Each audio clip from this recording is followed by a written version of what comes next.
as we think about this in the context of Sixth Street and cross-platform collaboration, how do you think about where this could have applications for us on the investing side, maybe also internally?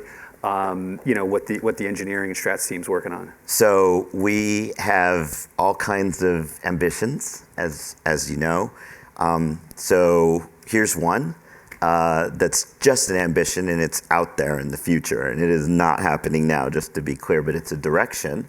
And we see as the AIs get faster and better, and remember, this is super exponential now, because you're now starting to have AIs design other AIs. That's when this really starts going vertical, right? But out there, you can imagine, here's a virtual data room, or here's 100 virtual data rooms. Give us the first draft of an investment committee memo. And this concept of a first draft, I think, is the one that we're paying a lot of attention to, right?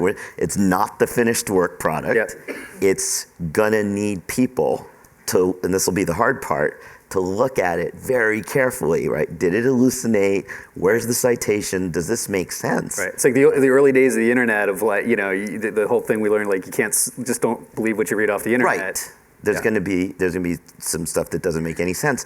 But I think stepping back for us at Sixth Street, and I would suggest it for many, maybe most of us in the room, if there's any workflow that you've got that has these characteristics, it's repeatable and it's routine. And to do it, you need to bring in data from all kinds of sources.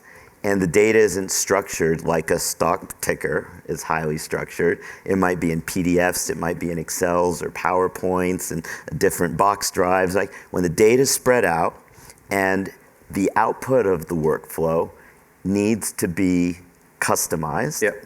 And it needs to be creative, but not too creative. That's the making stuff up hallucination, right? Any workflow that fits that feature is something that I would encourage you to experiment with AI today. I see it happening. It's gonna free up people to do the interesting stuff. But Mike, I think the big question on my mind, a lot of people's minds, it has this super exponential flavor to it as the AIs start designing other AIs. That we haven't had before. And the question is that gonna just accelerate it much harder than previous migrations that we've seen?